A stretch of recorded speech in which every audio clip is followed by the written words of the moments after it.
feel so vulnerable. Svanir's return. The chieftain has returned. Your enemy took the mine.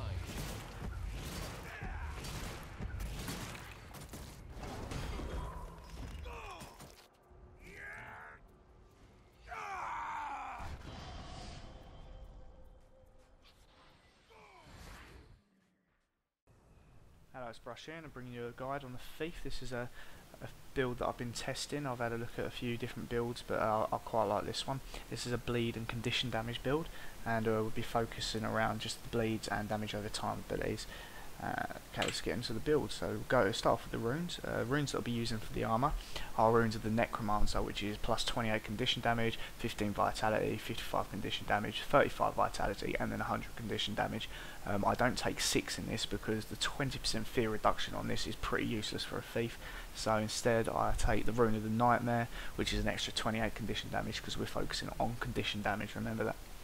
Okay, for the sigils, we'll be using the Sigil of Minor Corruption, which every time you kill a foe, you gain an additional 10 condition damage, and that will stack up to 25 times, which is awesome because it will stack on Mesmer pets, Necro pets, any sort of pets, obviously, and foes. As long as you don't die or swap your weapon, you'll keep them stacked. So keep yourself alive, and like when you're attacking Mesmers and Necromancers, you're likely to kill their pets, increasing your damage even more. So this is really good. My next one I'll be using 5% damage. It's nice to have 5% damage. My jewels, I'll be using Perfect A-Gate jewels, which is 28 condition damage, 15 power, 15 vitality. Using that on all of them. And my amulet, I'll be using the same jewel with 580 power, 580 vitality, and 813 condition damage. And again, condition damage is what we need. It's where all our damage is coming from. Skills and traits, running 10, 0, 10, 25, 25. Number 5 here we've got Stealing applies poison, condition, damage. That's what we need. Quick Venoms recharges, Venom recharges are reduced by 20%. Need that, keep the Venoms on even more, and it will increase power by 100 and condition duration by 10%, which is quite nice. Duration is always good. Okay, Shadow Arts increases toughness by 100 and healing by 100. It uses blinding powder when you're on 25% HP, which is nice if you're getting low, so it gives you that sort of extra chance to react when you get to that sort of HP. Hidden Thief, Stealing grants you stealth, so when you steal, use your F1 ability, you jump and steal to them, you gain stealth, which is awesome.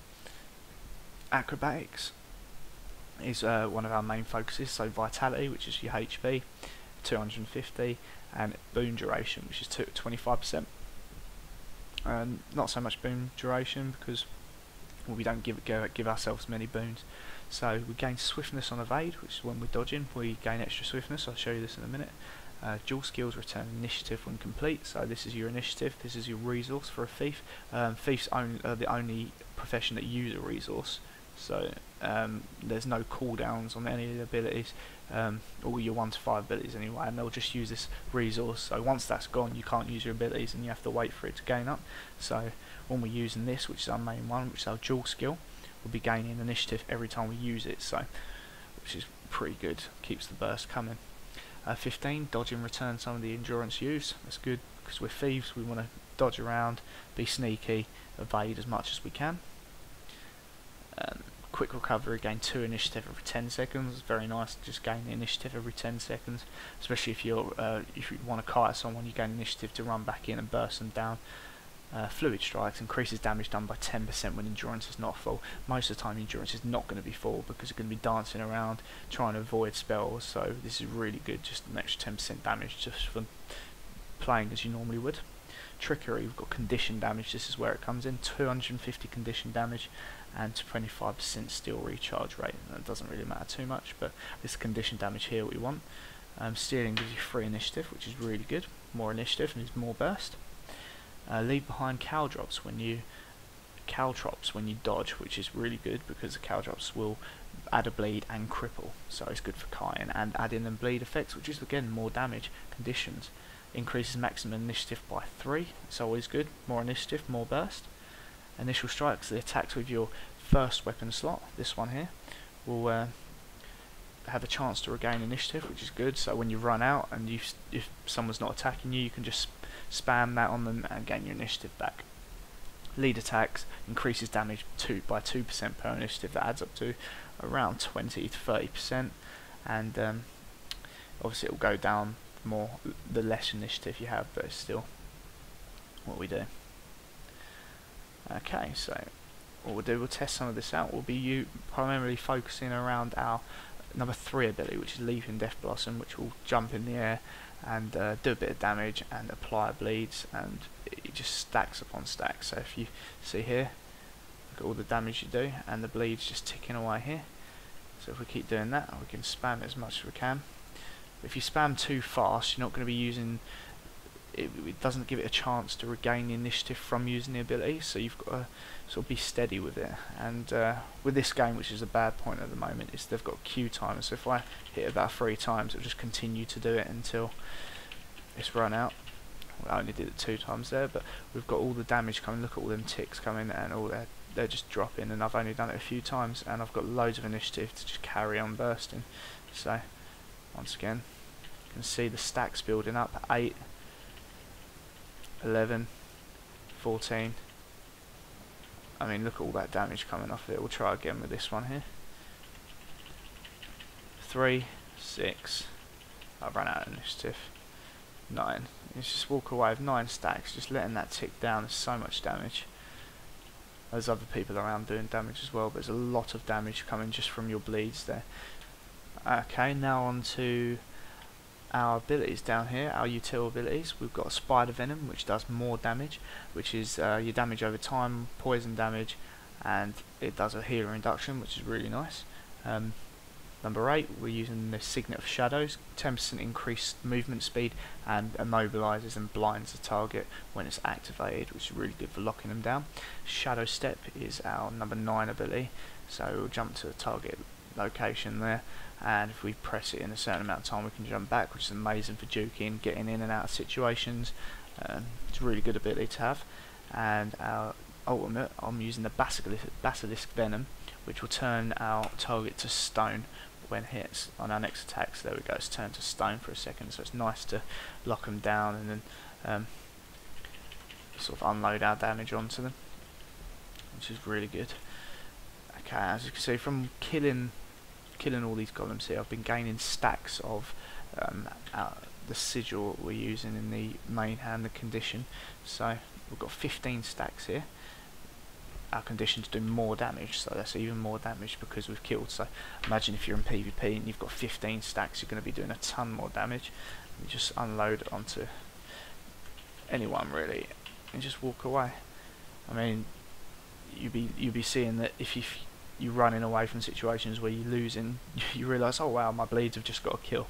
That's because they're ticking away and doing so much damage for you.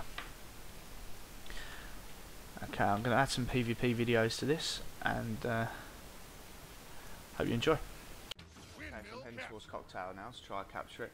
I've got my Basilisk Venom and my Poison Venom on that, ready to start, so start attacking this ranger, turn it to stone, and start applying my bleeds because he's immobilised. I use my Signet there to immobilise him even more, get up to 19 stacks of bleed, and he tries to escape, but you see all that bleed damage is ticking away, he just cannot do anything. So all I do is go down and secure the kill. I get another ranger start attacking me, so I start to run away, heal up, and stealth away. He tries to follow, but decides that he's not going to actually go and attack me, so he has a look at me and then runs away. So standing at the Cocktail, I continue to try to capture it, but that other ranger does decide to come back. So I've got my Basilisk Venom and my other Venom applied to my weapon already, so I don't need to reapply it. So he starts attacking me, I jump on him, he turns to stone from that, and I start applying my bleed. I mobilise him there with my Signet. I've got 14 bleed stacks on him already, so I'm just trying to dodge his skills at the moment to keep myself alive while the bleeds do their work. And as you can just see there, the bleed just absolutely melted him down. Nothing you could do there. And final thing, secure the kill, and that's just picked up a double kill. Okay, so I'm heading towards the mansion to try to cap it, and the warrior comes up behind me, notices I'm trying to cap it, so he's going to try to stop me. He does a lot more burst than I do, so I have to play this one carefully. I tried to use my signet to immobilise him, but he wasn't there, so it didn't work. But I've got my dashing turning up, so I turn him to stay there and apply as many bleeds as I can. I only managed to get 6 off before he knocks me down low enough that I have to run away, and Mesmer turns up as well. Both get me down to around 2,600 HP. So I line of sight him behind this fountain, heal up, realise the Mesmer's gone, so I'm going to go back in, apply as many bleeds as I can before he bursts me down again. And I managed to get 14 bleeds up, the Mesmer's turned up again, so I go down to 500 HP, managed to get away by line of sight and let my bleeds just pick up the kill there. So the Mesmer's still trying to chase me, but one of his pets is bugged out. I managed to line of sight him until my heals come off cooldown, get away, heal, stealth, and I'm away. Picking up the kill against 2v1 there. I hope you enjoyed this guide. I'm going to be bringing out some full PvP game videos using this build, so look out for them. See ya.